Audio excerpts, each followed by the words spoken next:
Hello guys, আপোনালোকে already থাম্বনেইলখন চাই গম পালে কেনেধৰণে আপোনালোকে পিচিত এন্ড্ৰইডৰ এপ্লিকেশ্যনসমূহ ইউজ কৰিব পাৰিব। সো ভিডিঅ'টো আৰম্ভ কৰিছোঁ। প্ৰথমতে আপোনালোকে ক্ৰোম ব্ৰাউজাৰত ওপেন কৰি এলডি প্লেয়াৰ বুলি সাৰ্চ কৰি ল'ব। প্ৰথমৰ যোনটো ৱেবছাইট আছে সেইটো ওপেন কৰি ল'ব। আপোনালোকৰ যদি উইন্ডোজ 11 আছে তেতিয়া 11 বুলি সাৰ্চ কৰিব পাৰিব, 10 থাকিলে 10 বুলিও সাৰ্চ কৰিব পাৰিব। মোৰ উইন্ডোজ 11 আছে হলো মই 10 বুলিয়ে সাৰ্চ কৰিছোঁ আৰু ডাউনলোড উইন্ডোজ অন পিচি অপশ্যনটোত ক্লিক কৰিব। ঠিক আছে, তাৰপা এইখন কাট কৰি দিব। তাৰপা দেখিব ধৰিছে ডাউনলোড হ'ব ধৰিছে, ওপৰত দেখিবলৈ পাইছে ডাউনলোড হৈ গৈছে। তো এইটো ওপেন কৰি ল'ব ডাউনলোড হোৱা। ঠিক আছে, তাৰপা আপোনালোকে স্ক্ৰীনত অটোমেটিক এলডি প্লেয়াৰ যোনটো ছফ্টৱেৰ আছে সেইটো ওপেন হ'ব ধৰিব। ইনষ্টল অপশ্যনটোত ক্লিক কৰিব। ঠিক আছে, আপোনাৰ নেটটোৰ ওপৰত কথা।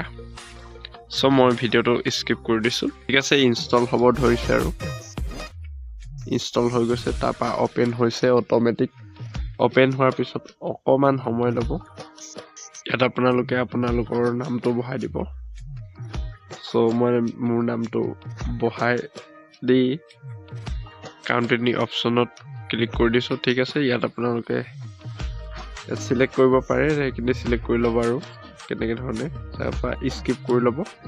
দেখিব পাৰিছে এপটো ইনষ্টল হৈ ওপেন হৈ গৈছে, আকৌ ওপেন হৈ গৈছে।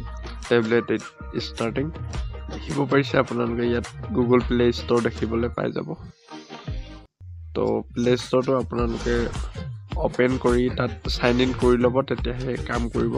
তো আপোনালোকক যদি OBB ফাইল জেণ্ডাৰ বা ট্ৰান্সফাৰ কৰি কেনেকৈ এলডি প্লেয়াৰত ইনষ্টল কৰিব তাৰ ওপৰত ভিডিঅ' অলৰেডি বনোৱা হৈছে। তো সেইটো আপোনালোকে ডেছক্ৰিপশ্যনত পাই যাব। ঠিক আছে, আপোনালোকে এনেধৰণে লেপটপ বা পিচিত আপোনালোকে এণ্ড্ৰইডৰ এপ্লিকেশ্যনসমূহ চলাব পাৰিব। তো ভিডিঅ'টো ভাল লাগিলে এটা লাইক কৰিব। যদি কোনোবাই আমাৰ চেনেলটো নতুনকৈ চাই আছে ছাবস্ক্ৰাইব কৰিব নেপাহৰিব।